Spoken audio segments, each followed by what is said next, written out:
Hey everybody, welcome to Edge of Wonder. We have a very special episode with the one and only Robert David Steele as our guest today on our show. Robert, thanks so much for joining us and being here. How you doing, Robert? Well, I consider it a privilege to be on Edge of Wonder and look forward to seeing what you guys want to do. I do spy improv. Ask me anything.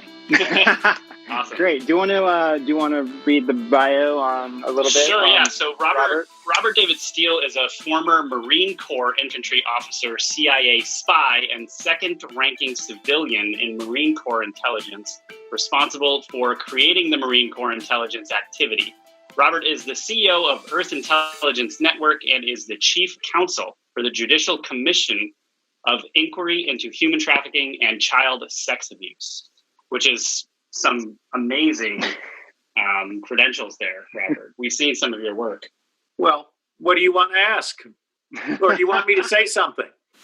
Okay. Well, why don't we start? Starting out with, I just want everyone to know that you are featured in our next Old World Order video, our documentary, which is all about false flags. And so we're on the verge of publishing that. I think it's going to be out in October 15th, around that time. So you could change the presidential election. Hopefully. We're hoping. That was kind of the plan. Let's get this one out before the election. So, but I think starting out with, it would be really good to kind of hear a little bit more about your story. I think a lot of people are familiar with you, but there might be a lot of people that, may not know you exactly very well. So it might be good to start out with what you did, how long you were working at the CIA, and kind of what you can tell us about being part of the CIA. I'd be glad to. First off, I was born in New York, the son of a U.S.-born oil man and a Colombian mother. I'm bilingual in Spanish and English. I spent 20 years overseas, or 18 years overseas, half in Latin America, half in Asia, including 4 years in Vietnam as a kid. Came back, did university stuff, and joined the Marine Corps because I thought I'd become too intellectual, and was an infantry officer in the Marine Corps. I found that boring in peacetime, so I was one of 65 people out of 25,000 applicants for a CIA clandestine operations position.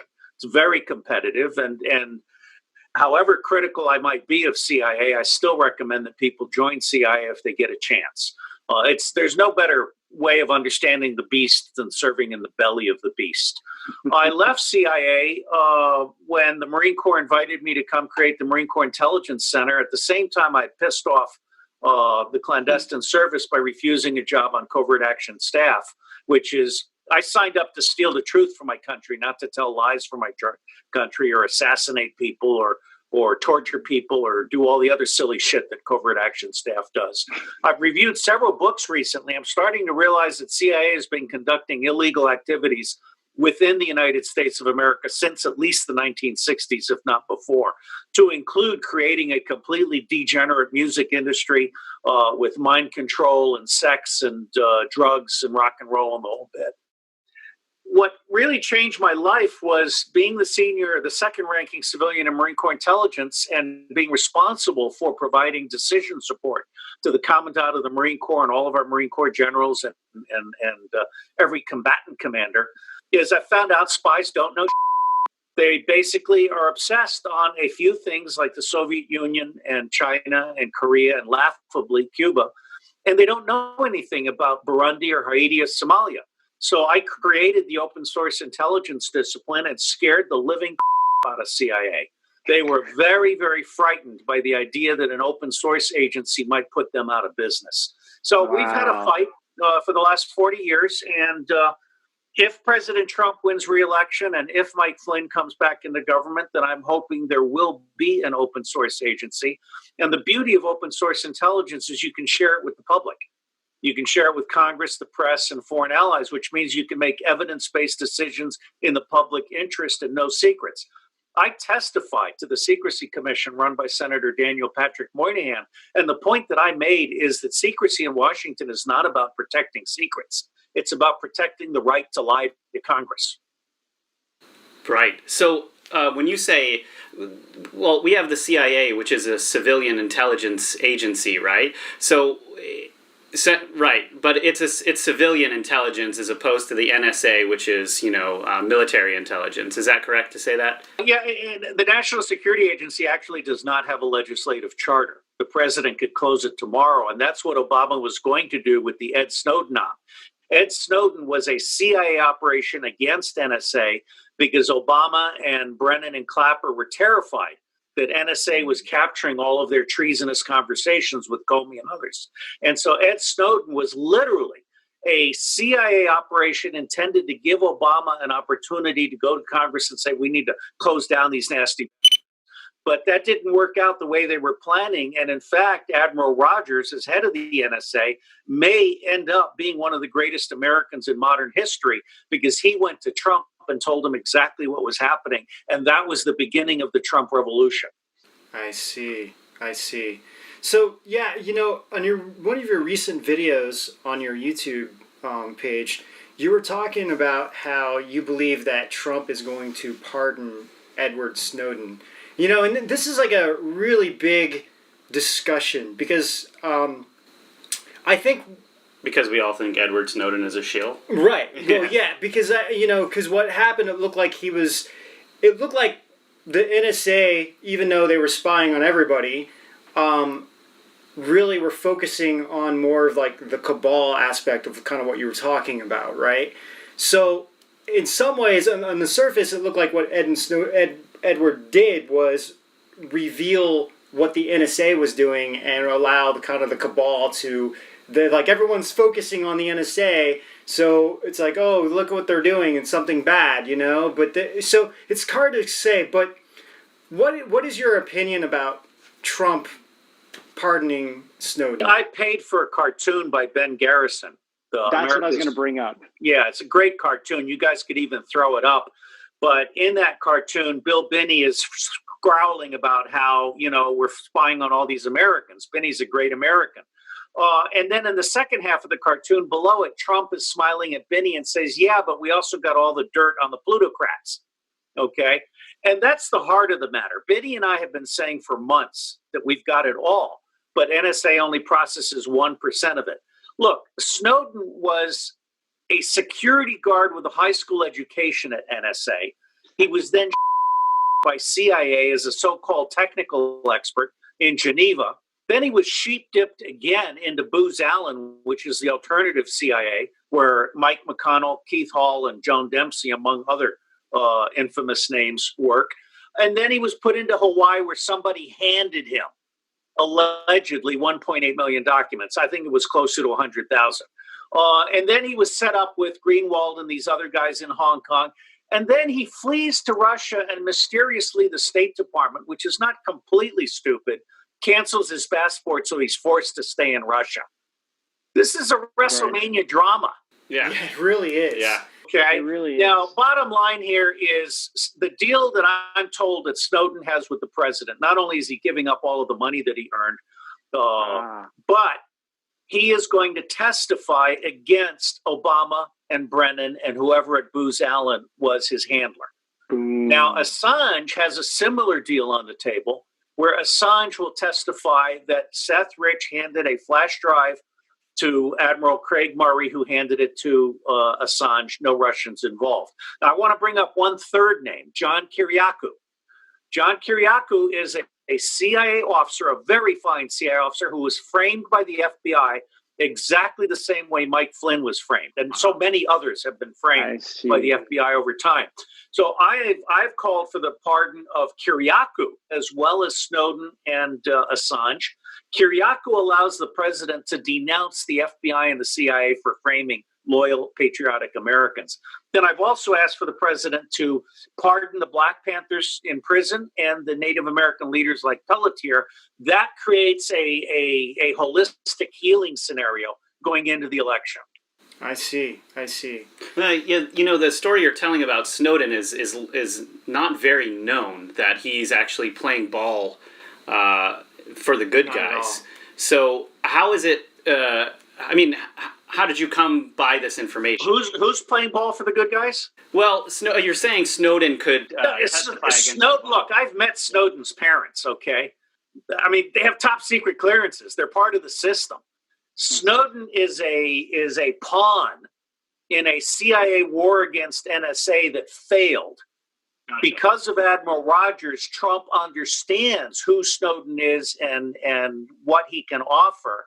And the deal with Snowden is you can rot to death in Russia, or you can come home and testify against the assholes that tried to set you up. I see. I think the decision is clear then, isn't it? Yeah. And that's what I was trying to say earlier, is that it looked like on the surface Snowden did a form of treason against the United States. You know, he went to China and then he went to Russia. And it's like, what was he doing? You know, why go to China and Russia? Well, you know, CIA has some wonderful people. And I never tire of saying that everybody at CIA, 90% of everybody is good people trapped in a bad system. Yeah, it was on the surface a great scenario. Evil, dark NSA spying on every American, blah, blah, blah. Now, I got Bill Binney on Michelle Holliday to say that with 10 people in 30 days, he could process 100% of NSA's data instead of 1%, and he could identify with certainty every single traitor, every single elite pedophile, and every single white-collar criminal in the United States of America. Guess what? 2 weeks ago, Bill Binney disappeared. No way. Into the maws of empire. So you haven't heard from Bill in 2 weeks now? I think Bill is serving the president with distinction. Wow. Okay. At first I was a little worried when he said he disappeared. I was like, I was worried too. I was very worried, to the point that I sent General Flynn a frantic note asking him to call Bill. But now my sense is that Bill is basically in God's hands on earth doing God's work. That's amazing. That's really It is amazing, because let me tell you something. There isn't a person on this planet that can survive Bill Binney inside of NSA's database, and that includes Fauci and Bill Gates. Yeah, I mean, he created programs and systems like within the NSA, like back even in the 90s, right? But look, he was also doing it legally and ethically. Thin Thread was a legal, ethical way of looking at metadata without violating the privacy of the individuals inside of their content. And, you know, one of the things people need to know about signals intelligence is, going back 100 years, it's never been about the content. It's always been about the pattern analysis. If Schmuckatelli is calling the Taliban in Afghanistan 5 times a month, that's a clue. That's all you need. Yeah. Wow. Amen there. Hey, so there's a bunch of stuff for us to talk about, actually, and we're really curious to know your thoughts on a couple of kind of more hot topics. How about? Oh, by the way, let me just say for the record, this is a United States Marine Corps ring. You can see Iwo Jima here. To all of those scum-sucking assholes that think that this is some kind of pedophilia satanic ring, no. It is a United States Marine Corps ring. I got it in a cereal box. Just for everyone to know. Gotcha. I'm sick and tired of the morons that keep coming up and saying, oh my God, you're wearing a satanic ring. I mean, I'm beginning to wonder just how stupid America has become. Well, a lot of people jump to conclusions when they see a ring like that because of the Masonic culture in this country. But it is very important to understand, you know, when you can't accuse someone of something without really looking into it. And, you know, the Marine Corps rings are going to look very similar to the Masonic rings for a lot of different reasons. Let me also point out the Marine Corps was started in a bar, Ton Tavern. That's awesome. Me either. Okay, well, so we were curious to know, you know, I'm sure you've heard the news about Hunter Biden, that the Senate report linked him to, you know, how he sent money to or aided in human trafficking, and we were wondering if you could give us your perspective on that. He's a drug-sucking piece of shit that was taking money on behalf of his father. Mm-hmm. That does it. So, I mean, why... Did I miss anything? No, why is this guy not getting... I mean, we know the answer, but why is this guy not getting nailed? Well, first off, I think the president has an exquisite sense of timing. And I have to tell you, my big reveal, and let me give a shout out to Matt Taibbi, because Tavi's written some brilliant books, including Griftopia, The Divide, and more recently, Hate Inc. And in Hate Inc., Tavi reveals that Donald Trump is essentially running a WrestleMania drama going up to Election Day. And the conclusion that I have come to is that, first off, I think Joe Biden's going to drop out of the race at some point in the near future. Yes. I have, you remember the source Deep Throat? Yes. I have a source in the Democratic National Committee, which I call Deep Anus. Deep Anus told me 2 months ago that Biden was going to drop out by the 16th of September, which was allegedly the last state in which they could change the names on all of the ballots. Now, Biden has not dropped out. There's supposedly a debate tonight, but both Biden and Kamala Harris referred to the Harris administration. Yes. A week ago. Yeah. So I went back to Deep Anus, who's in an undisclosed location, and I said, well, what happened here? And he said, they're having an argument. The Republican Rhino Never Trumper wants to be president, and half of the DNC thinks it will be a better ticket with a white guy as president and Harris as vice president, and half of the DNC thinks the optics are bad. If Biden drops out, they have to elevate Harris and bring the white guy in as the token white boy under Harris. And so there's a huge argument going on in the DNC. And I think we'll see that work out. But the bottom line is they're losers no matter what they do. The one winning ticket they could have put together was Colin Powell as president and Elizabeth Warren as vice president. And they lost that chance in part because I think Powell wants nothing to do with the system. Well, you mentioned that you think there would be a token white guy as vice president under Kamala Harris, but I've been noticing Hillary Clinton pretty active on Twitter today, saying some different things about Trump not conceding, if he loses and all of this stuff. And I was wondering if you thought there was any chance they would try to make her vice president or something like that. First off, I don't think so. I'm very proud of the letter I wrote to James Comey before I knew that he liked to dress up as Howdy Doody. I wrote a letter to Comey saying, hey, you should be indicting Hillary Clinton for treason, pedophilia, electoral fraud, and charity fraud. Okay? Now, knowing what I know, and knowing what I know about the Weiner laptop, which Sidney Powell has spoken about and one New York detective has spoken to me about, and knowing what I know about what NSA has on Clinton. By the way, Benny's the one who just announced that after Mueller wiped all the phones clean when they turned them in, Benny came up on Twitter and told Dennis Nunes, hey, just go into Star Winds. We've got all of Mueller's texts. Doesn't matter if he wiped out the phones, okay? I think that she and Pelosi and Schumer and all of those people have probably already done signed confessions and video confessions, and this is all a drama that's playing out.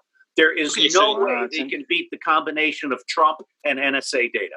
Okay, I've got a very specialized question for you. So we're just talking about Hillary Clinton. We kind of brought up the Clinton Foundation a little bit. And speaking of which, the Twitter Foundation is trending on Twitter. The Clinton Foundation, yeah. The Clinton Foundation was trending on Twitter today. So we've got a bunch of people talking about Durham's report on the Clinton Foundation, and we've also got some good investigative journalists out there saying that the DOJ is actually protecting the Clinton Foundation so that it doesn't all get exposed at once, right? If you look at like True Pundit's work, for instance, like that, that's Thomas Paine. I'm sure you're aware of his work with the FBI. What's your perspective on the Clinton Foundation? Is the DOJ actually protecting them? Let's start with the fact that Bill Barr was Bill Clinton's handler for Bill Casey. CIA created the Clinton crime family. Right. CIA created Arkansas as a landing zone for children and drugs and guns and gold and dirty cash. So Bill Barr knows the Clintons intimately. Well, interesting. Now, almost as intimately as Deep Anus might know. Well, or either that or Deep Anus is known intimately by Bill Clinton. We could explore all these permutations. Let's not explore. I'll tell you, my bottom line is, first off, it's very clear that the Clinton Foundation is about as dirty as the Ford Foundation, the Gates Foundation, the Soros Foundation. They're all dirty. Now, Hillary Clinton sold Somalia and Yemen to Syria. She sold Libya to the French. she sold uranium one to the Russians. My bottom line is I think the president has cut deals with all of these people. President Trump is a deal maker. And the easiest way to get to a peaceful, lawful election on time and then move on is to cut deals with these people. So I'm not going to second guess the president. I will tell you with absolute certainty that we have enough to put Hillary Clinton into death row. I mean, that makes sense. And everyone knows how much the NSA has on everybody, and there's so much information out there. Like you even said it earlier. I mean, they have everything. So I got bad news for you. They have all your game chats. They have Proton Mail. They have Signal. They've got it all. And oh, by the way, this is kind of a cool reveal. John Brennan coordinated the Russian witch hunt against the president on what's called the green phone. These are the CIA encrypted green phones. And these green phones, he used these green phones to talk to MI6 and to Gina Haspel, who was John Brennan's bitch in London as chief of station. Okay? NSA has all of CIA's encrypted calls in the clear. Wow. So that's why they're crapping their pants, really. They know. Yes. Yeah. So we have it all. We're just talking about the president being a deal maker, that we're trying to get to a kind of a peaceful, lawful election, that we're trying to smooth all of that out in the country. But to everyone in the country, it couldn't appear worse right now with the chaos that's out there. I mean, right? The fires and everything else that's going on. It's the fires, like the mud that's being slung at everyone. Yeah. But then we're seeing weird things too, like the Axios article today, where they're all of a sudden, the mail-in voting is kind of they're reversing their views on it and stuff like that. So how would you respond to that? Like, what's actually going on? Why are we seeing all of this WWE drama? But then, you're telling us that in the background, things are actually getting smoothed out. Like, how do we work that out as citizens? Well, let's start. I paid for another Ben Garrison cartoon, which showed 10 black leaders that the president is not talking to, plus 2 white leaders, Marianne Williamson, The Politics of Love, and Joe Jurgensen from the Libertarian Party. Trump outreach, in my opinion, has been abysmal. The GOP is stabbing the president in the back in 2 different ways. They're not letting Trump supporters in as precinct captains, even though half the seats are vacant. And they're also not doing outreach to the independents, the libertarians, or the Sandinistas. The Sandinistas are populists, not communists or socialists. So let me say I'm very unhappy with the Trump campaign. However, having said that, the whole media thing, I'm very disappointed that the president didn't smash media lies before the 2018 election. We would not have lost the House of Representatives had the media and social media been under control. Now, the media is grossly exaggerating everything. Now, Portland and Seattle and New York, I think the president allowed those to play out to show what happens in a democratically run city that has been bought and paid for by George Soros. All right?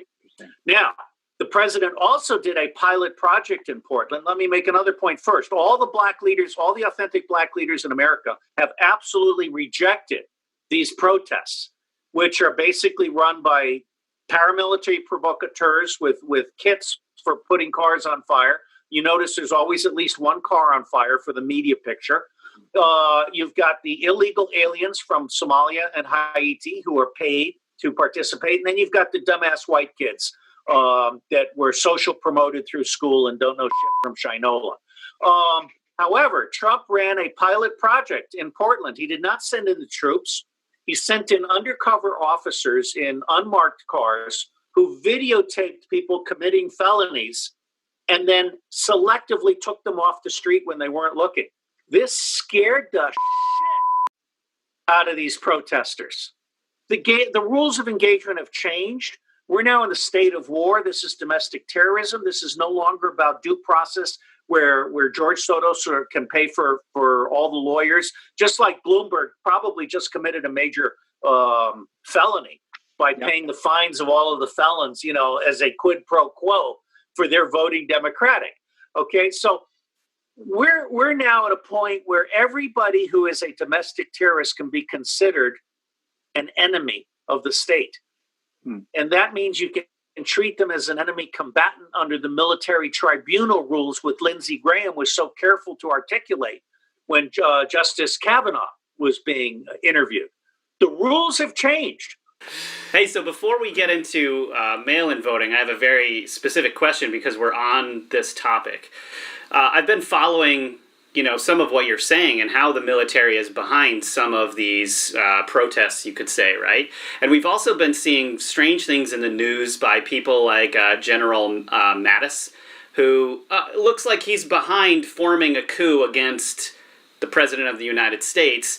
How is this true? Like, what's actually going on out there? I mean, do we have a bunch of military and army and different generals out there who are very against the president and that are willing to commit treason, or is it a part of the show, essentially?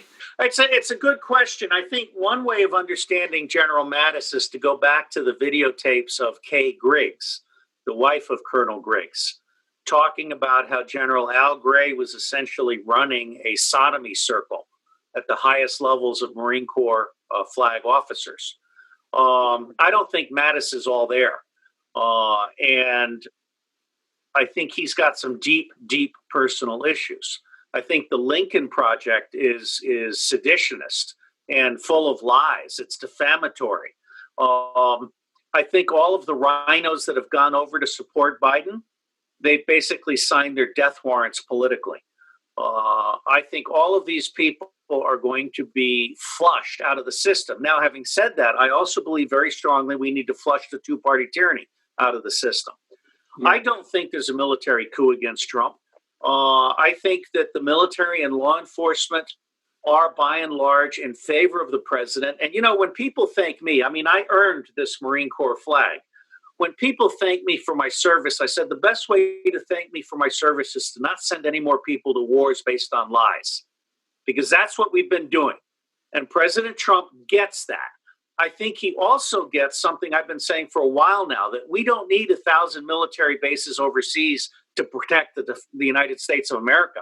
Those 1,000 bases overseas are lily pads for smuggling children, drugs, guns, gold, and cash, often with military aircraft. The easiest way to secure peace worldwide is to demobilize the United States military and bring them home and bring their wallets home to mama. So before we get into the Federal Reserve and all of that, we're definitely going to get into that.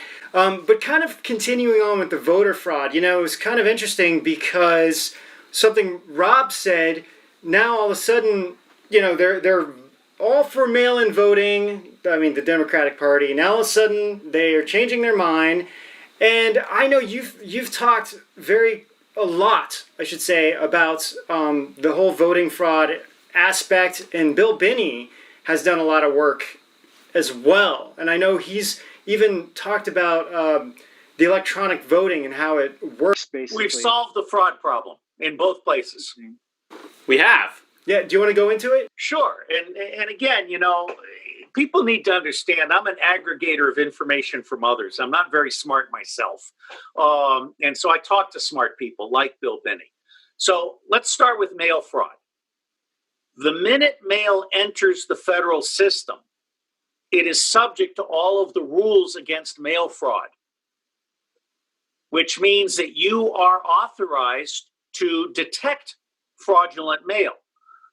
Binney has presented to the president a concept for running every single ballot, but you could also do all mail. But let's just say every mail-in ballot can be run against the Social Security database and the U.S. Postal Service database of known residents.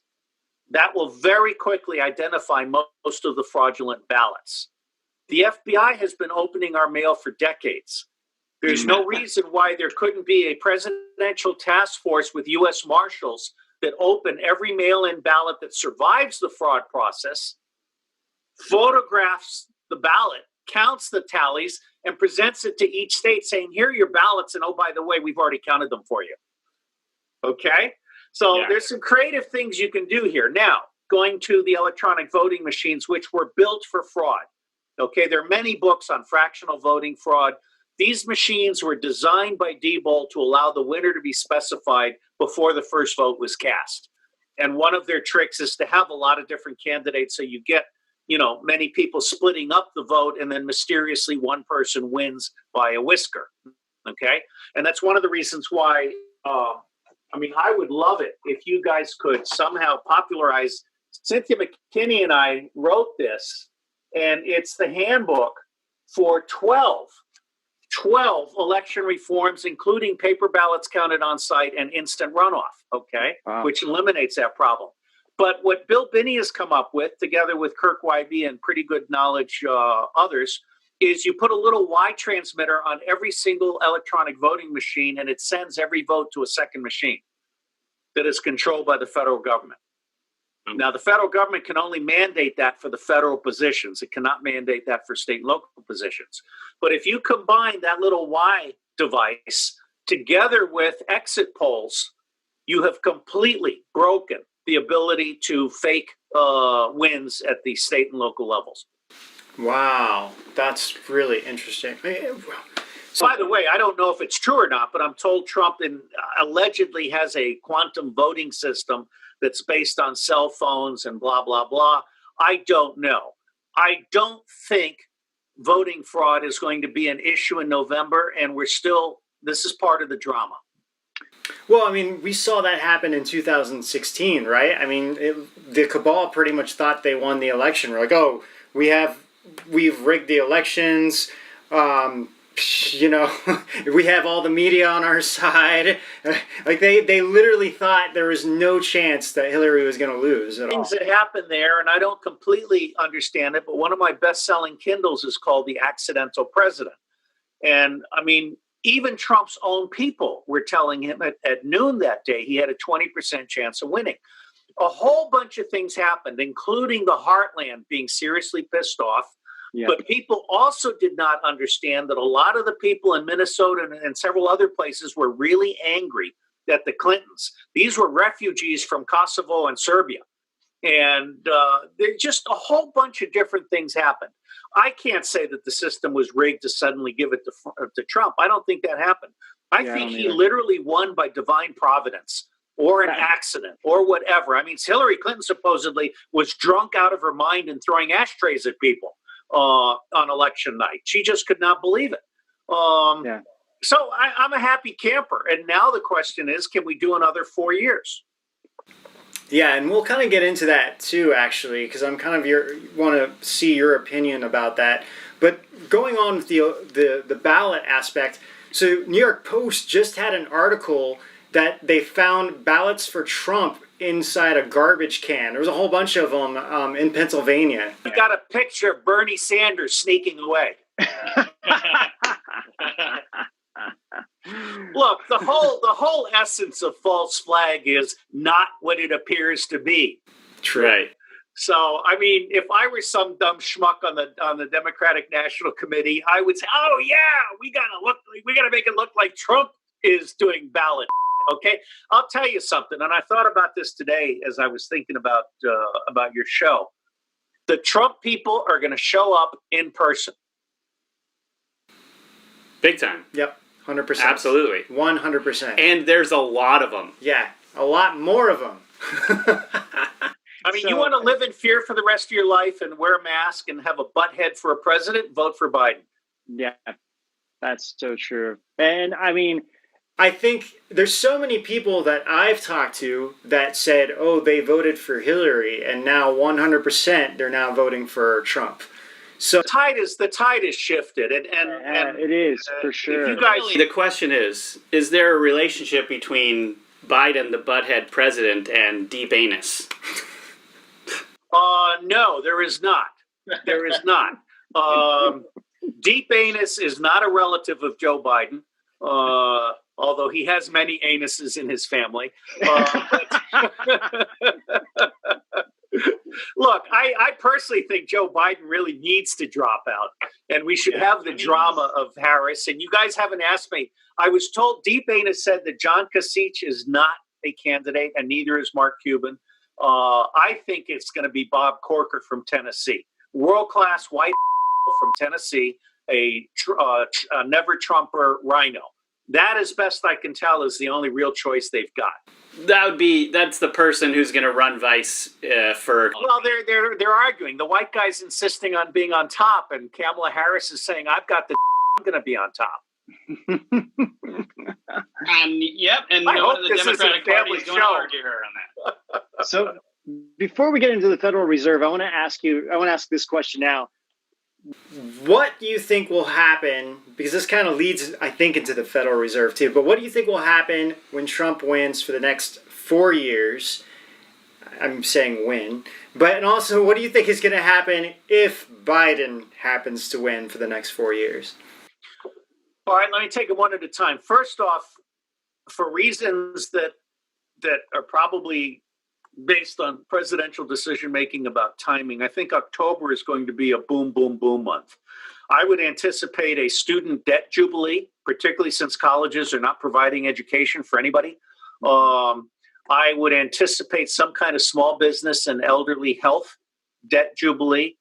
I think we're moving very quickly towards some kind of, if not fixed income, then some kind of guaranteed protections. People are not going to be evicted, and they're not going to be unemployed in the traditional sense of the word.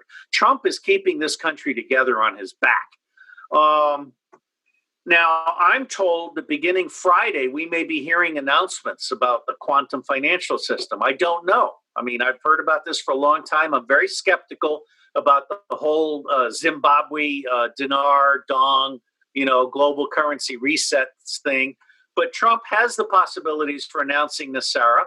And frankly, I'm waiting to find out if John F. Kennedy Jr. shows up in Dallas on the 17th of October. My estimate of his being alive is 80% possible. Wow. Yeah, that'd be massive. Actually, it's really weird. My dad brought that up to me the other day. Out of nowhere, he was just like... We old guys have good thoughts once in a while.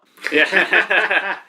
I was like, I don't know where he got it from. He's just watching the news, but he brought it up. I just wrote an article which may appear in the Tehran Times very soon. It's the one place where I cannot be censored by the Red Mafia, the Zionists, which are completely different from Judaism. Judaism, good. Zionism, bad. And I connect the dots from John F. Kennedy to 9/11 to COVID-19. And it's worth noting that two Zionists were John F. K's assassination. Yitzhak Rabin, who became prime minister for 9/11, and Arno Milchan, who was the Israeli nuclear triggerman back in the JFK days, who became the theatrical producer for 9/11, in my view. He did a movie and a TV series to practice the illusion of airplanes going into buildings before 9/11. And I connect a whole bunch of other dots, including false flags and pedophilia and Satanism. Mm-hmm. What I think we're looking at here is the world has woken up. A great awakening is happening. And people who used to be asleep, and including particularly the blacks, who used to allow the Democratic Party to take them for granted. Now you've got guys like Ice Cube with Contract for Black America. You've got young Pharaoh, who's a real stud with a completely independent mind. Stuff's happening out there. And I think that we're going into an election that is not going to be the last word. This next election is the last election in which we will only have two parties. Yeah, I think you're right. I actually think you're right about that. And George Washington, from day one, when he was giving his his final address, I mean, he warned about the two-party system and how it's going to divide us. That's how they're going to infiltrate us and break us down. Yeah, and they've done that. I mean, I just interviewed the author of Culture of Critique, which is a great book that is banned at Amazon. Amazon is banning books and reviewers and reviews, which is why I removed all 2,000 of my book reviews from Amazon. Now you can only find them at 58iota.net or robertdavidsteele.com. And Culture of Critique is the game plan for using cultural Marxism and sexual deviancy and drugs to basically destroy a society so that you can loot it. And that's what's happened in the United States of America, beginning with the Great Depression. Let me point out to your viewers that the banks created the Great Depression, just like this COVID-19 is a pandemic, scandemic. The banks created the Great Depression to destroy the middle class that was demanding political power, to buy up America at Depression-era prices, and to consolidate control of the federal government. We're in a replay right now, but I will tell you something, knowing that this is not a family show. I think Trump understood what was happening and forced the deep state into premature ejaculation. Okay. Disclaimer. Yeah, really. So, Okay, so on the flip side of that, what do you see happening if some crazy chance Biden or whoever is running... Aside from the three of us getting rounded up and killed, what do you think's going to happen? Biden's a pussy. He can't kill anybody. First off, I really think it's going to be Harris and someone else. But let's say that Biden wins. I don't think Trump will go down without a fight. We will have a repeat of the Al Gore Supreme Court thing, only I think Trump will win.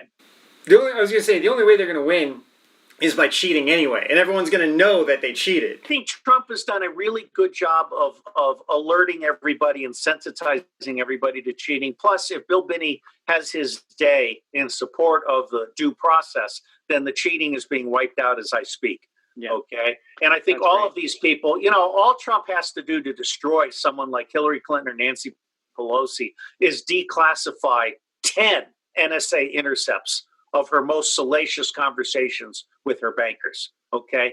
I mean, if I were inside of NSA, I could destroy Nancy Pelosi tomorrow with 10 press releases. So why don't they? Because they've made a deal. And Donald Trump is the art of the deal. Yeah, he is. Again, I'm huge on truth and reconciliation. I don't wish ill will, even for Chuck Schumer, who I think is a scum-sucking that represents Israel, not the state of New York. Okay? I really believe that Donald Trump has got all of these people by the short hairs, and he's made a deal, and we're watching a drama. So are they really upset with him, or is it just a drama? I think right now they are thanking God that they are not in Guantanamo or cut up into small pieces being fed to alligators in Florida. Wow. That's really interesting to think about, actually. Yeah, for sure. From this perspective. Okay. Because it's really about really about the people, right? I mean, I think Trump's mission is to, I guess you could say, liberate our country. Yeah, save as many people on our side as possible. Restore the Constitution. And let me just say, I want everybody that's watching. I hate this hat because it's one of these Chinese cone head hats, but it's not nearly as cool as my hat, which is cotton cap that fits. These are Patriot wings. You can buy them at Amazon. But the Constitutional Sheriffs and Peace Officers Association, I would be very pleased if every single one of your viewers joined and made a donation so that they could get a badge as a member of the posse. All right. Okay. You can be a member of the posse.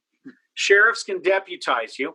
And the bottom line is the sheriff, the elected sheriff, is the top law enforcement official in any given county.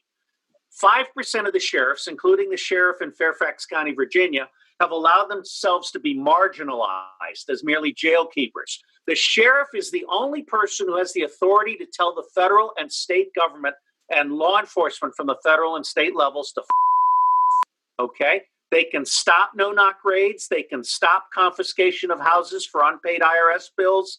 The sheriff rules. And what's happening in America right now is sheriffs and pastors are emerging as the natural grassroots leaders. And I think that no matter who wins in November, we're going to see a return to local politics where people get involved. Yeah, amen to that. Hey, so you brought up a few minutes ago all about Amazon censoring books and stuff like that, and we're experiencing terrible censorship on YouTube. We have friends who are getting kicked off of Twitter every other day. I mean, where does the censorship fit into this, and how is this going to get resolved from your understanding? I personally am confused and not supportive of the president's delay.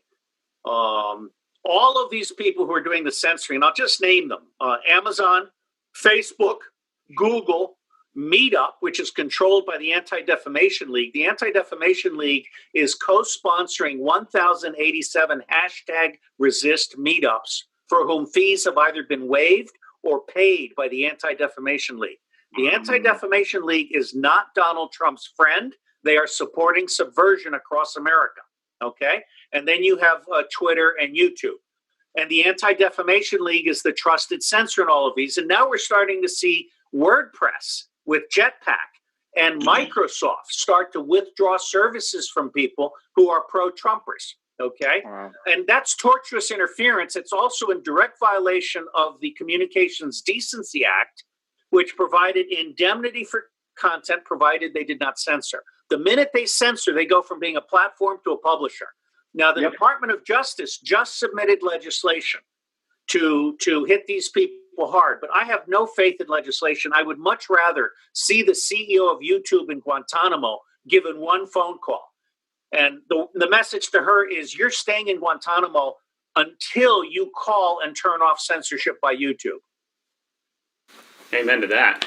Do you think that that's going to happen? I mean, you said it was delayed. I mean, we're all worried about this. I'm worried too, because supposedly Trump has a magic social media system, but Brad Parscale is a low-level coder and a spammer. He is not a rocket scientist. And I have no faith at all in whatever may be planned in terms of a presidential social media alternative. I personally think that YouTube, Twitter, Facebook, and so ever, they're stovepipes. They need to be replaced. And I have been working with people for the last 2 years to come up with a federation of capabilities that not only replaces all of these things, but it's an ecology. So, for example, I shouldn't have to go on Twitter, Facebook, and Instagram and YouTube to get my message out. I should just be able to put a message out, and then people can receive it on whatever channel they wish to use. All right. And at the same time, we need sense-making tools. And you may not know this. I was the capstone speaker at the Amazon Developers Conference in 2007. Really? Amazon cheated me. In 2008, Amazon patented the first half of my ideas, and they ignored the second half of my ideas. The first half that they patented were selling storage to the police state. Amazon has become the central storage facility and sense-making facility for the police state. They're also violating all of their customer agreements by cross-fertilizing customer data that is supposed to be kept protected in silos, okay? What Amazon ignored me on was empowering the public with sense-making tools and micro-cash purchases of content that would put advertising out of business. In other words, when I go to The Guardian, if I read an article, I'll pay $1. If I read a paragraph, I'll pay a penny or a dime or whatever. I don't want to have to subscribe to The Guardian, to the Financial Times, to the Wall Street Journal, to the Wall Street Post. I want to do cash and carry the way PayPal is making possible, but at a micro cash paragraph level. Amazon completely blew off all of those ideas. I'm still waiting for Peter Thiel and Larry Ellison to notice that I might have some answers for Web 3.0. Wow. Nice.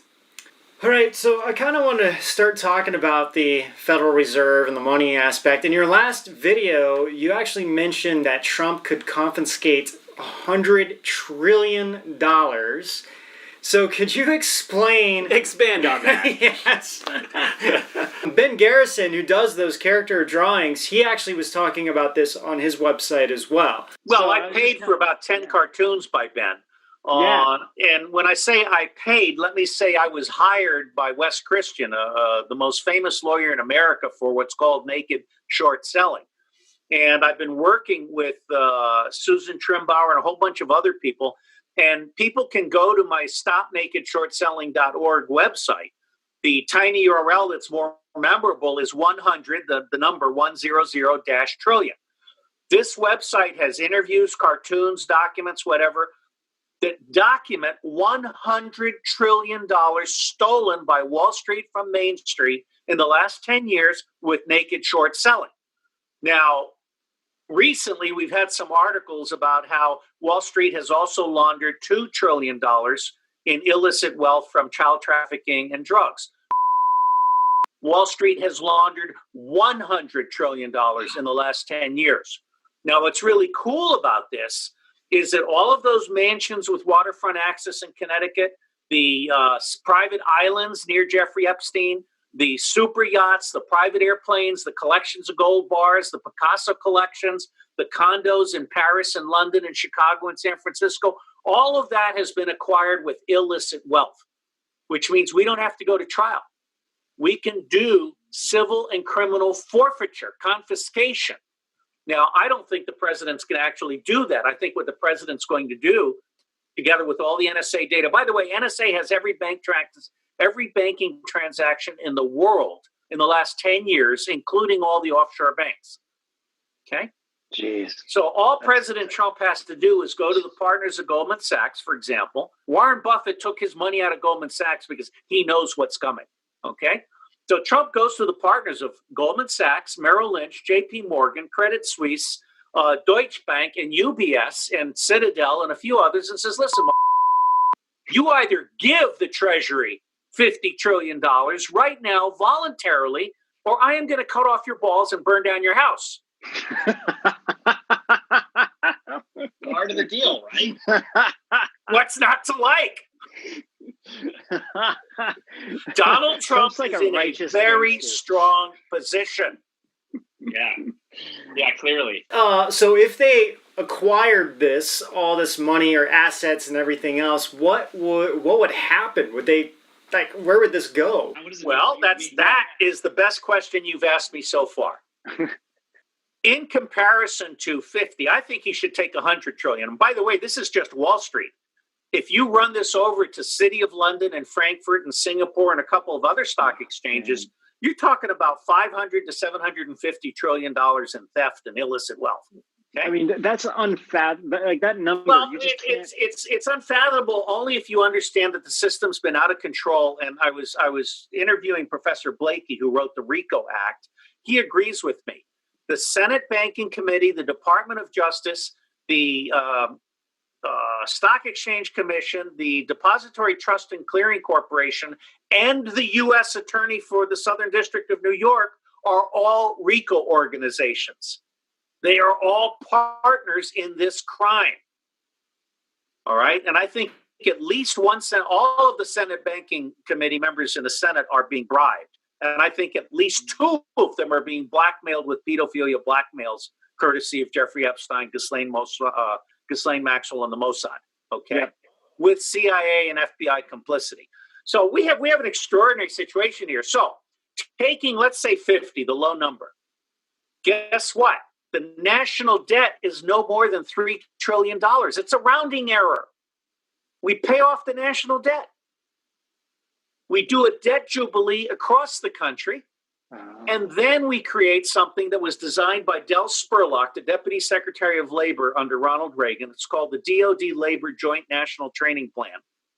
We literally offer every single American who wants it, whether they've got a job or not, a year to 2 years of salaried job training in 3 areas: 21st century technology, coding, information technology, information services, artificial intelligence, the whole bit. 2, localized, self-sustainable agriculture, husbandry, butchery, candlestick maker, the whole bit. How do we get to Made in America, where every county is self-sufficient in energy, water, food, and health? And number 3, and this is why I was recommended for the Nobel Peace Prize in 2017. It's a prize that's been discredited, but it was nice to be mentioned. Open source everything engineering. Mm-hmm. We can now make tractors for 10 to 15% the cost of a John Deere tractor by using open source everything engineering. Most of the world right now is retarded. They're stuck in open source software and open source hardware for computers. They're not thinking about open source tractors, open source well diggers, open source architecture, open source construction. Okay. Part of the problem is the Western economic model is based on 50% waste is okay and 90% of the money goes to the banks. If you come into this as we're going to rebuild America and we're going to make Made in America local, self-sustainable, we're going to do it with open source everything engineering, I can rebuild America in half the time at 20% of the cost. Wow. Open source everything engineering. I just wrote a book called Reinventing Engineering. I also wrote one on reinventing intelligence and one on reinventing national security.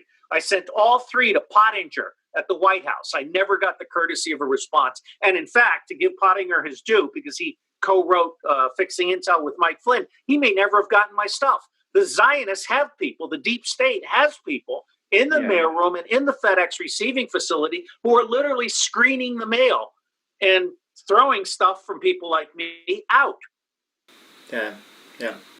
The president's communications are controlled, and the president is being lied to every day by the U.S. intelligence community, by the U.S. cabinet agencies, and by everybody he's meeting.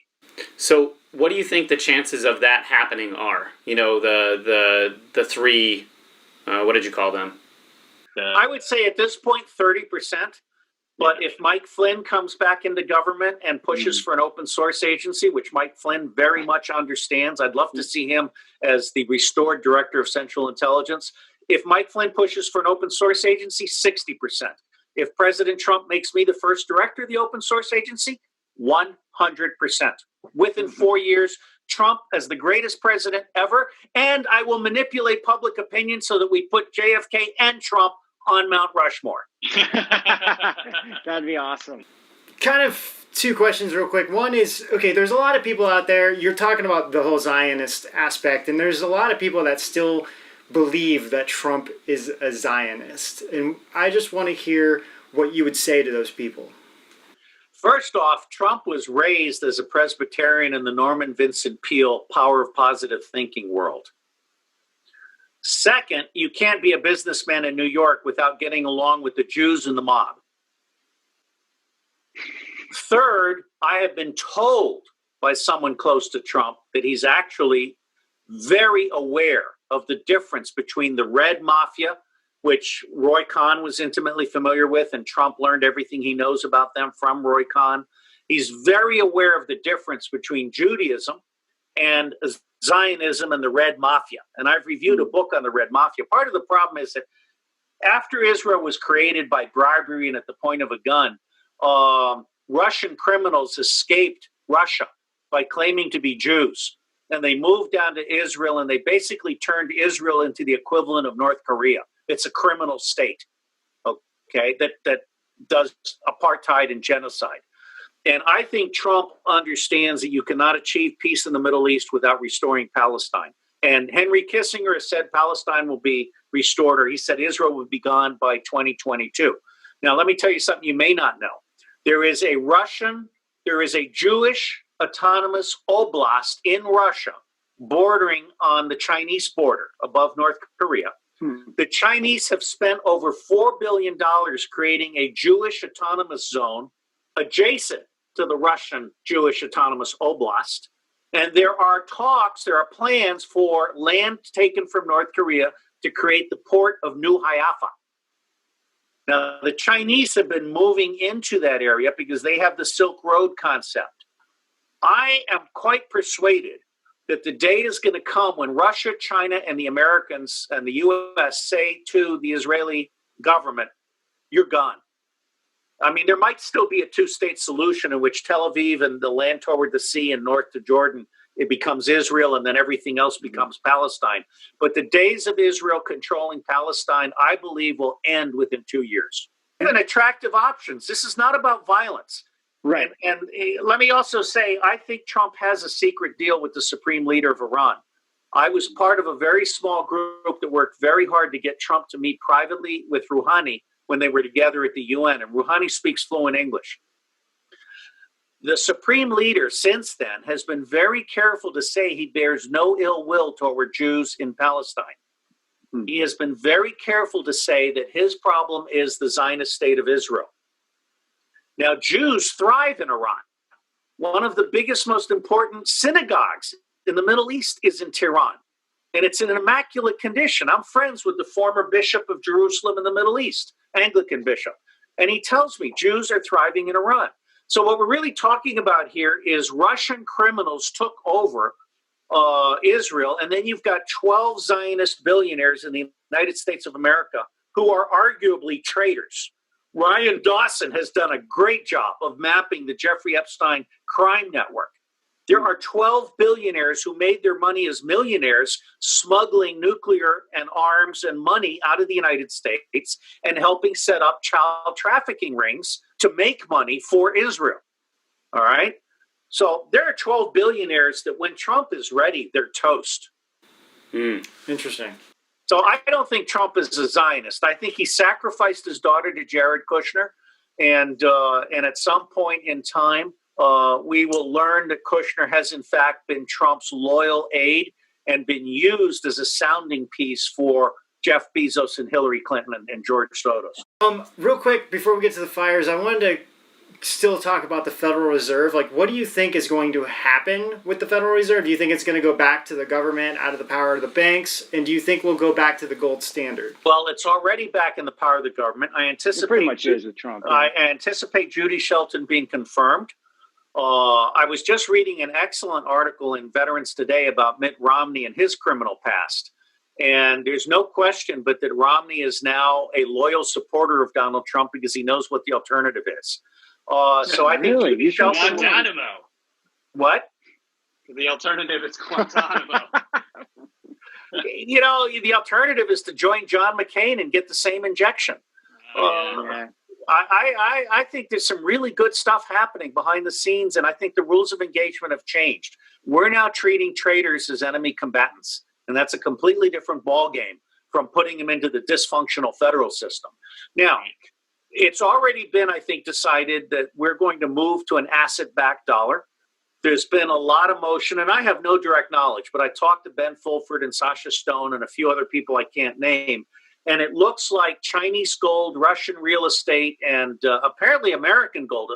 It turns out there's a lot of gold in the Grand Canyon and uranium as well. And I don't think the United States lacks for resources. And if President Trump can take $50 trillion away from Wall Street as spending money, then I don't think he's going to have any trouble making America great again in his second term. And Joe Biden cannot do that. All right. He definitely can. I mean, Biden. All right. I'll try and be clean. The effort was appreciated. So my best guess is we are going to have an asset-backed dollar. We are going to see an end to both individual and sovereign debt.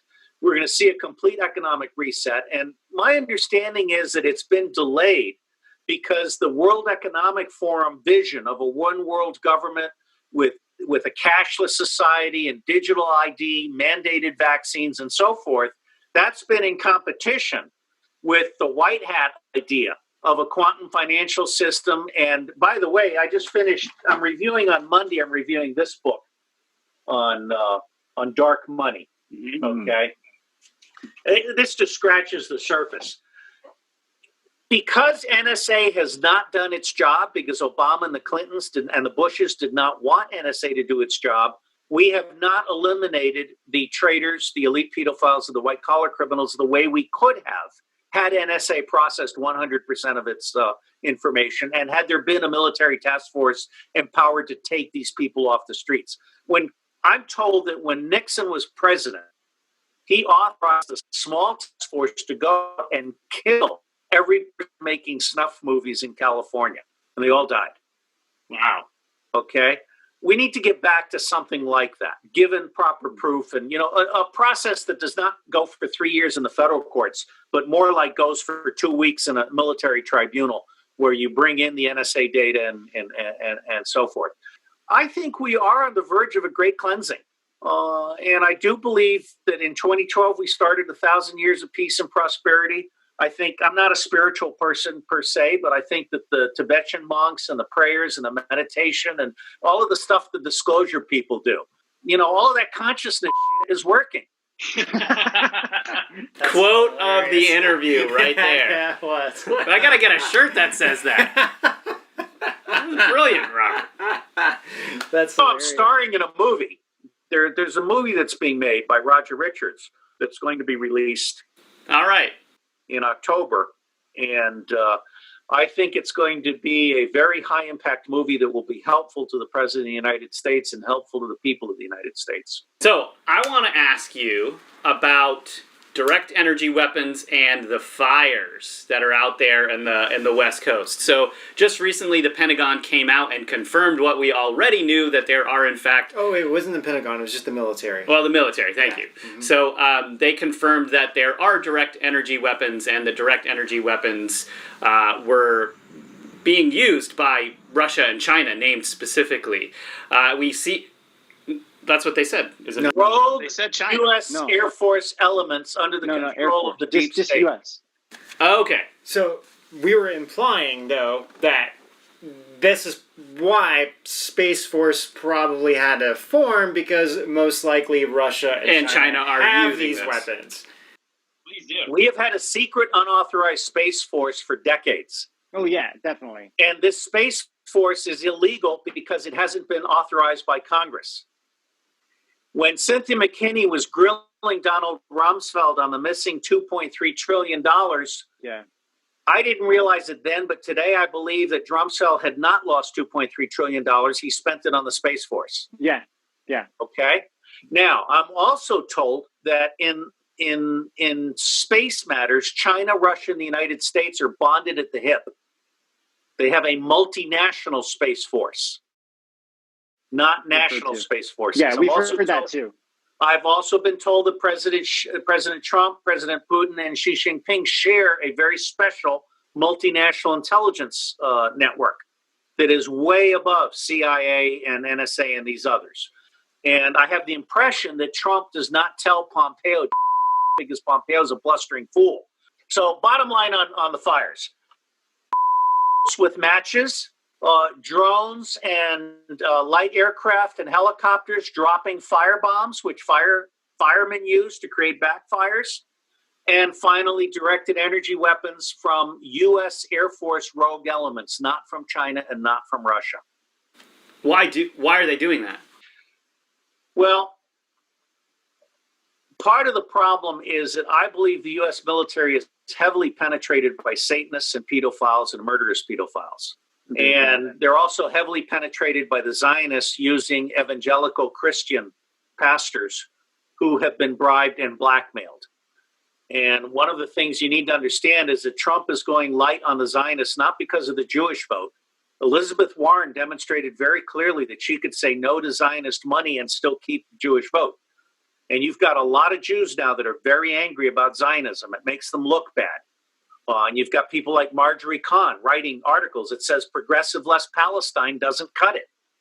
Okay, Israel is an apartheid, genocidal, criminal state that sponsors terrorism, including 9/11.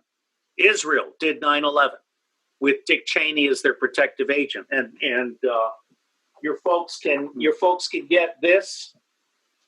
This is my 9/11 book, and this is my false flag book.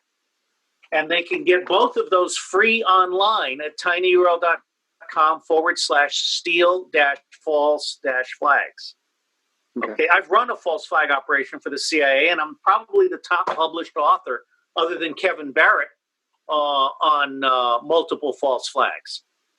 Okay, so Trump has the Zionists by the balls on 9/11 and on Epstein and Maxwell and 49 other pedophilia entrapment operations that the Mossad has been running across the United States of America with the complicity of the CIA and the FBI. Wow. And let me say, with the complicity of elements of the CIA and the FBI, it's entirely possible that Gina Haspel is totally clueless and has no idea what the CIA is doing illegally in the United States without her knowledge. Oh, by the way, you notice the fires stop at the Canadian border? Yes, exactly. And the Mexican border. The Mexican border. And Nevada as well. Why do you think that is? It's because I blame it on Gavin Newsom personally. Well, there may be a village of drag queens in Nevada that he's protecting. Look, seriously, I'm never going back to California. I couldn't even fill my gas tank the last time I was there for the disclosure conference. The stupid things they've got on their gas pumps, they kept turning off on me, so I couldn't get the gas to go into the car. And now this moron is saying no gas-fueled vehicles in California. I think California is ready for revolution. I mean, it is. That's what they've been setting it up for. Yeah, that's really what they've been setting up. Look, there has been weather warfare, but I think it's deep state weather warfare, not Russia and China. Right. No, Yeah, no, I get that too. I agree with that. I guess the point is that we just know that China has stuff. And I mean, of course, the secret space program has been going on for decades and like more than decades, right? So I think that what we were talking about with the Space Force, it just seems that Trump just took something that was secret and just kind of, we're going to make this public now, and which is why it freaked out the cabal. It's a smart move because you're not allowed to have shit in the executive that hasn't been authorized and appropriated by Congress. So the Space Force needs to be legitimized. And I think Trump is setting us up for declassifying those 6,000 secrecy patents, including free energy, anti-aging, anti-gravity. And I would love to we've got 75,000 amputees from the 2 Iraq wars based on lies. We have known for over a decade how to clone a limb.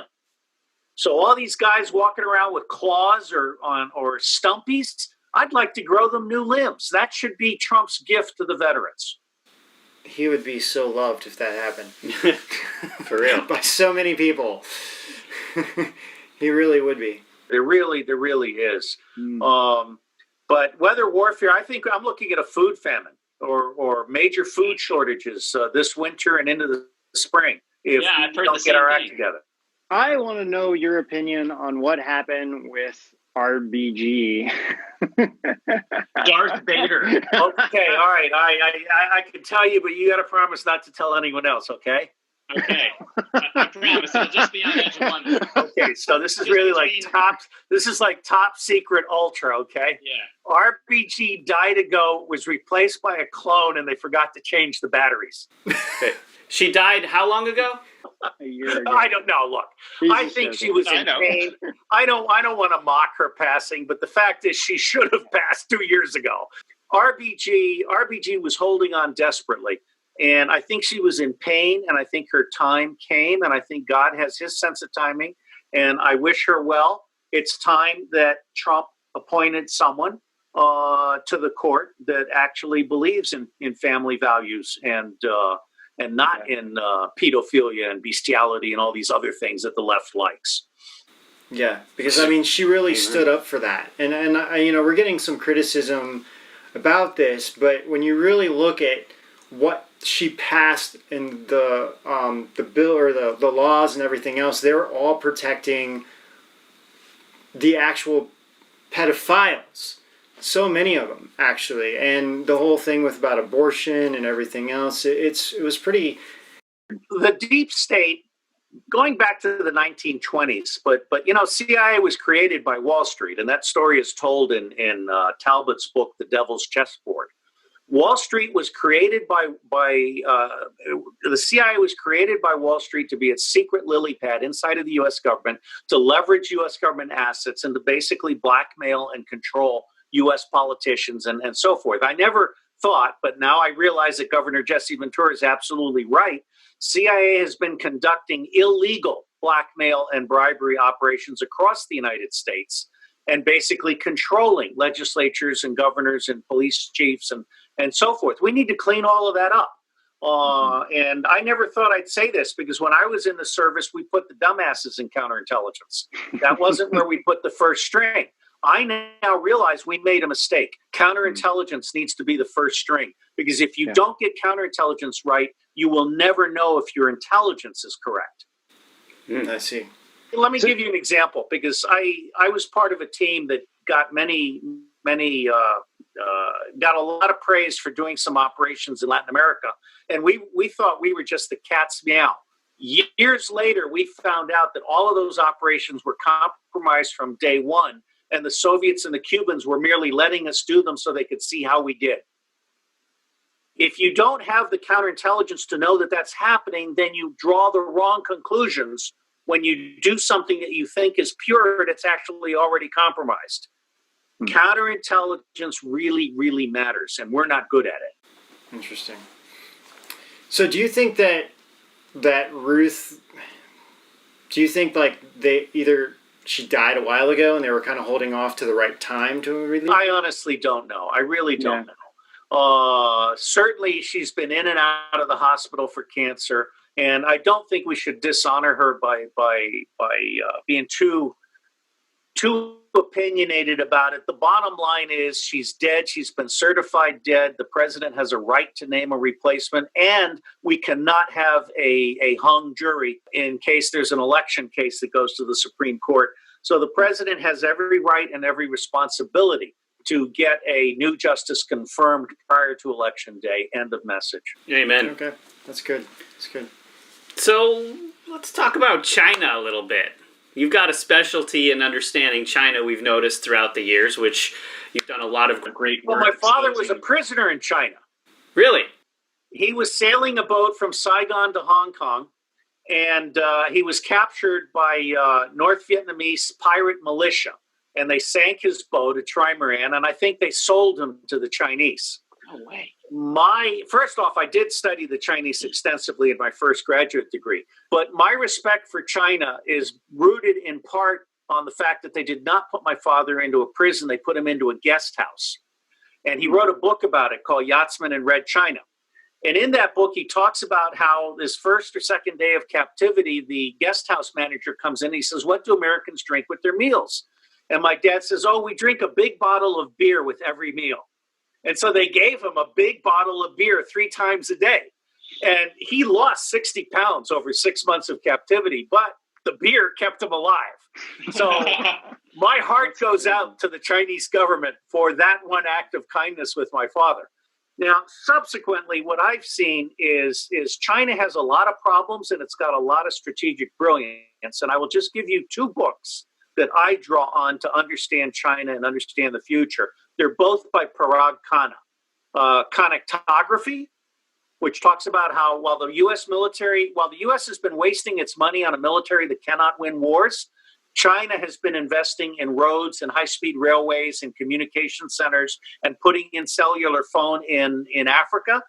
And when the Chinese put in a cellular system, it's just like when NSA puts in a cellular system. They get to listen to everything. Yeah. So China has whipped American in the third world. Now, the second book by Parag is called The Future is Asian, and he points out that Russia is 80% Asian. So there is a Chinese-Russian axis that's very centered on the Arctic as the next frontier. And the United States is not doing well at working with South America, at protecting Africa from looters, corporate looters, and it's not doing very well at developing open source everything engineering, which is, I think, our magic sauce for being competitive in the 21st century. So what do you want to know about China? I mean, I don't think China is our enemy. I think deep state and Great Britain are our enemy, along with Zionist Israel. We do believe that the CCP is working alongside with the deep state. But, I mean, we may have, like, kind of, between us... Well, in China, let me say that there's a Chinese deep state. Yes, just like there are Chinese that's it. Because honestly, Xi Jinping and Jiang, the old faction, which is essentially the Chinese deep state, is the one that's, like, doing all the really bad stuff and persecution and everything else. We'll see. I think, again, a lot of this stuff is drama. For example, I don't think we're going to war with China. I think Trump and Xi Jinping have this scripted out. I would not be surprised if the president made a presidential visit to Thailand, Vietnam, and the Philippines, and Japan, and South Korea, all of which hate China. Mm-hmm. One of Parag Khanna's best recent articles, he talks about China's the biggest tree in the forest, but it's not the forest. People need to remember that China has a buffer of very powerful states that do not like China. Yeah, that's true. And then you have the Southern Tigers, and you have Australia, and you have Indonesia, and the Sultan of Brunei. And bottom line here is I think China, which has never invaded another country, I think China is going to be a major growth, but so is Indonesia. So is India. I don't fear China. I think China is part of the solution, and I think China and Russia are part of why Trump is more powerful than people realize. Now, remember, it was Xi Jinping that set up the North Korean denuclearization and the unification of the Koreas. Trump was the closer. He came in after that was set up and said, yes, if you do this, I'll withdraw the U.S. military from South Korea. And that made the military-industrial complex go crazy. Okay? And they've been undermining the president ever since. Now, in the Middle East, I think Trump is working with Putin to basically cut a deal, and the supreme leader of Iran. And I think this really, truly rotten peace deal that the Palestinians object to recently is simply cosmetic. It buys time.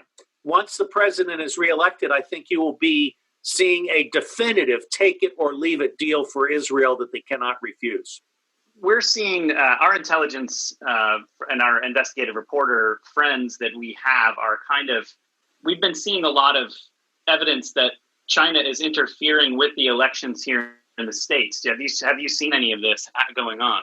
The short answer is no. I do worry occasionally because there are over 20 million Chinese in the United States who are legitimate citizens. China has been practicing birth tourism for a very long time. Correct. And I think they learned from the Mexicans, okay? Our war on Mexico was based on lies. But the reality is that Mexico has been pursuing a strategy of legal and illegal immigration for the last 40 or 50 years to the point that they've now recovered all of the land that we took away from them, from the Guadalupe Hidalgo line all the way down to the Texas border. In fact, I had a friend in customs whose grandfather had a conversation with him once. And the guy said, "When did you emigrate into the United States?" The guy said, "I didn't immigrate into the United States. They moved the border on me." You need to understand that we have done some bad things and things are settling down now. Once Home Depot has everything in English and Spanish, the United States is half Latino. Okay? I mean, I'm Latino, white Latino. China, I think, has been using population takeovers. They're going to own Argentina by 2025 because they've been exporting single males to Argentina for the last 25 years. They're doing similar things in China. I mean, in Africa. I got to tell you, when I compare what Google does in terms of manipulating surveys and search results and so forth, Google swung 3 to 6 million votes in the last election. They are claiming that they're going to swing 15 million votes in the next election. You have Facebook and Twitter and YouTube censoring conservatives. This is not the Chinese. This is homegrown terrorists. Sure. It's so true. But on the flip side of that, but then you have Eric Schmidt designing their whole, basically the whole censorship in China was created by Google. And essentially. Well, and remember, Google was created by the CIA, and Google is based on three things: a great crime. They stole Yahoo's search engine, for which they ultimately had to pay $1 billion in settlement. CIA funded them, and HP killed Alta Vista, which freed up talent that Google would never have been able to get otherwise. Those are the three things that started Google. My virtual CTO wrote the Google trilogy. He knows everything about Google, and he's now writing the trilogy on Amazon, which is a 900-pound gorilla that needs to be stomped into oblivion. So, look, guys, I got to tell you, China, Iran, and Russia, what they're doing is chicken shit compared to what the deep state and the Zionist Red Mafia are doing. All right. Trump is the enemy of the deep state and the Zionist Red Mafia. And they were violently opposed to him and violently in favor of Hillary Clinton. They still haven't gotten over it. And let me just tell you, the truth teller is the Anti-Defamation League is sponsoring 1,087 #resist seditionist domestic terrorist meetups. Let me say in no uncertain terms, I think the president is managing a WrestleMania drama with China, but there will be no war with China, and you cannot possibly compare chicken shit done by China and Russia on social media with the stuff that our own domestic traders are doing. I think what will happen, though, is that all the stuff that China, the CCP, it's not China, is doing to their own Chinese people, I think once that gets more, and we've heard that she is against what's happening. It's just this power struggle. Like you said, there's a China deep state within that, too. But I think once all of that starts getting revealed, I think it will kind of send shockwaves to the rest of the world. Like, oh my gosh, all of this is going on, within China. Hegel, thesis, antithesis, synthesis. When you look at COVID-19 and the idiocy of lockdowns and masks, both of which are not only unconstitutional, they're against the Nuremberg principles. of no medical experimentation without informed consent, okay? Mm-hmm. And I wrote the definitive article on all of this in mid-February, and it's at tinyurl.com/Steele-Wuhan. What China is doing and what Google and these others are doing is inevitably going to lead to Web 3.0, in which you can be invisible. You can turn on your Faraday button and not be tracked. I mean, I'm friends with someone who's very, very special, Kalia, identity woman, Young. She runs the Sovereign Individual Identity Conference on how to maintain your sovereign individuality in cyberspace, okay? I'm talking now to investors and to developers on how to create Web 3.0 so that you own your own data. It's not in the cloud. You can turn off all possibilities, including tracking. I think what we're doing is we're seeing the worst case scenario right now, and that is going to inspire a best case scenario to emerge, including a federated system. And I've identified with several engineers that have helped me, we've identified over 6 replacements, each for Amazon, Facebook, Google, Meetup, Twitter, and YouTube. 6 replacements. In fact, YouTube took down my official testimony to the International Historical Commission on 9/11. So YouTube could be said to have destroyed a legal document, okay? And the same exact content was still on YouTube because I had done a rehearsal video from the same script. So this wasn't about the content. This was about them taking down X-22 and me and Charlie Ward and several other QAnon fans. So I think the day is coming when we will have a new Web 3.0 in which the individual, rather than the platform, is the controlling element. Kind of the last question I would like to ask is kind of going back to the U.S. and kind of getting back away from China right now. But what is your opinion on why the U.S. Constitution is so important, and why do you think the cabal wants to eradicate it so badly? That's a great question. Let me say first that the U.S. Constitution has been severely diluted over time. There have been a number of amendments that have been wrong. There have also been some amendments that have not been validated the way they claim they have. The 17th Amendment in particular. We are the United States of America, not the United Mob of America. There are 50 sovereign states, and those 50 sovereign states, not the public, elect the President of the United States of America. That's why the Electoral College matters. That's why I know Ralph Nader has his head completely up his when he talks about abolishing the Electoral College. Okay? And Nader's not stupid. I think he's just been bribed. His money is coming from someone who wants to destroy the Constitution. Now, I have published at Phi Beta Iota. If you look up U.S. Constitution, you'll get to several very useful links. And in one of them, I make a review of all of the amendments that need to be strengthened, modified, or reversed. And I won't go into all of them. I will just say that I believe that President Trump is losing a significant portion of his white base right now because he is not properly defending the First, Second, and Fourth Amendments of the Constitution. Well, yeah, and we're seeing that with all the censorship like you were just talking about and everything else. So the censorship and gun. I mean, Fairfax County just passed an unconstitutional gun control measure, which says that we're not allowed to do open carry in public parks where bears have been reported to be present. Oh, man. That just is madness. It is madness. And all I can do is hope and pray that consciousness is working. We're trying. I think all of us out there are trying. That's great. So, okay, so why does the cabal want to destroy the Constitution so badly? Why have they been using litigation? Let me go back to the 1920s. Sure. Working for the Rothschilds, the Rockefellers, the Morgans, and the Carnegies all took over the public education system.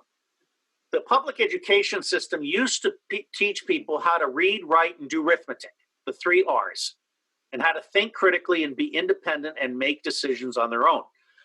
When the deep state fronts took it over, they converted the public education system into something that would create obedient factory workers.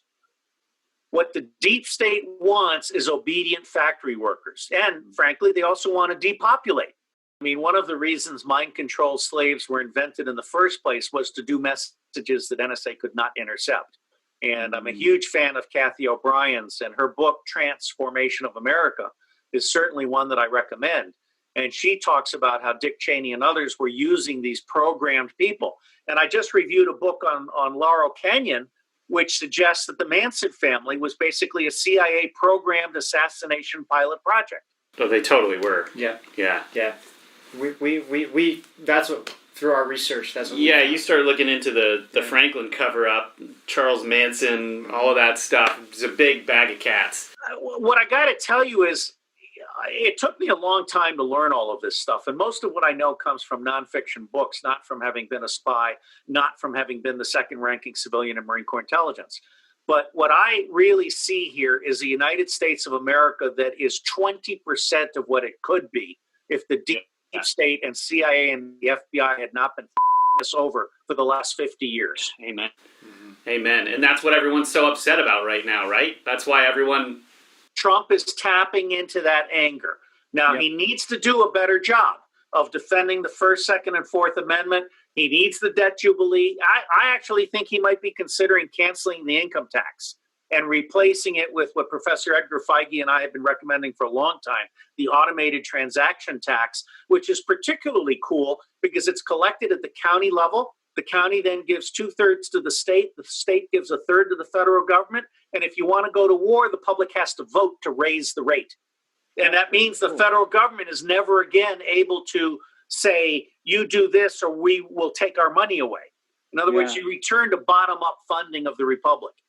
Although I do support President Trump currently and not federally supporting some of these sanctuary states that are causing all of this. You mean the anarchist jurisdiction? Thank you. Yes.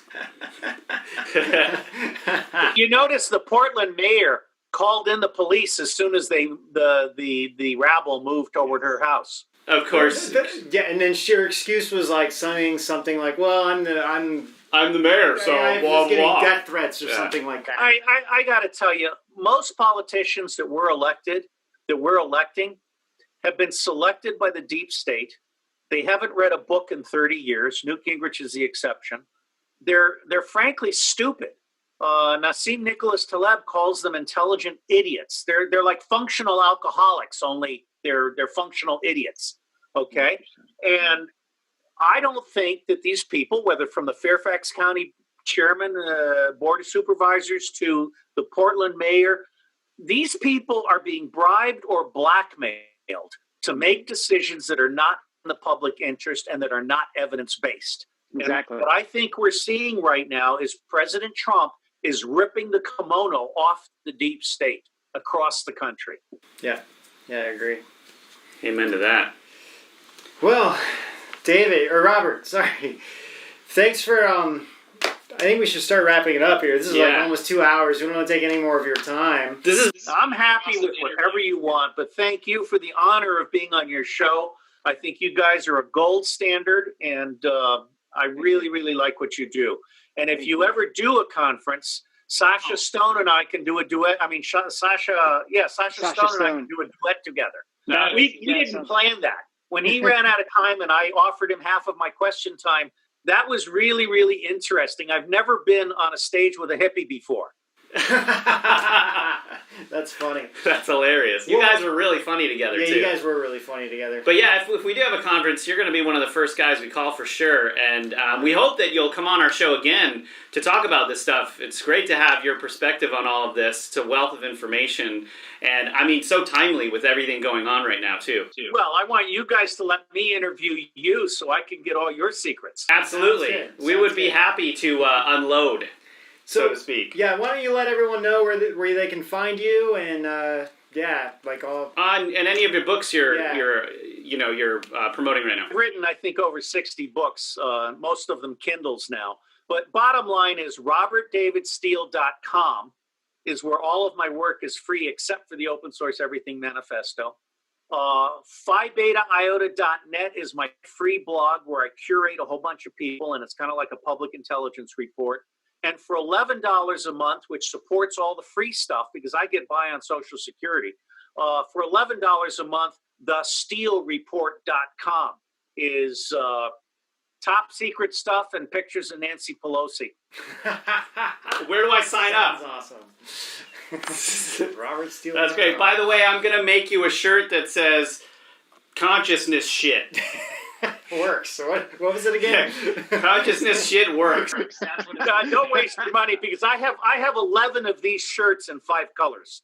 Okay, they allow me to keep my little widget here, and they wick, and I can put my cigar stuff in these little pockets that I've got here. So I'm never again wearing anything like this unless I'm seeing President Trump. I've got 2 suits in the closet and new white shirts for him. But this is my uniform for the rest of my life. Love it. That's great. That's great. Well, you look great, Robert. Yeah. We really appreciate you spending time with us, and we're going to do this again really soon. Yeah, and then, of course, you're featured on the Old World Order series of the false flags, so everybody be on the lookout for that. And I don't know if that's going to publish before this, or I forget when this is publishing exactly, but anyway, it's going to be out there, and you're featured in it, and it's going to be great. Amazon, by the way, banned this book after it was a bestseller for a year. Yeah. Where can they find that? On your website? If they just go to PhiBetaIota.net and look up false flags, but the tinyurl.com, which gives them everything for free. Yeah, we'll put the link in the description below. So Steele-false-flags. But thank you very, very much for a great experience, and I look forward to reconnecting with you and also to interviewing you guys with waterboarding and stuff thrown in. Definitely. Just don't throw in any deep anus. We're not into that. Yeah. Thank you, though. Oh, man. It's my version of waterboarding. There you go. I'm a love and truth and reconciliation guy. We should have him sign us out, right? Yeah.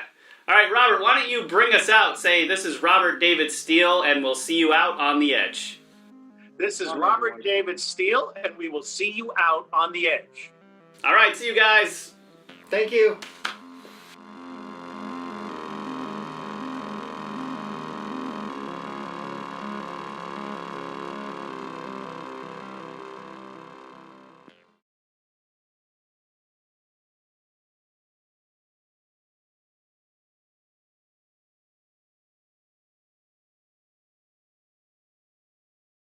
So who knew what and when? This weekend on Sunday Morning Futures, I spoke with President Trump about the origins of the Russia probe and when his campaign was targeted by Hillary Clinton.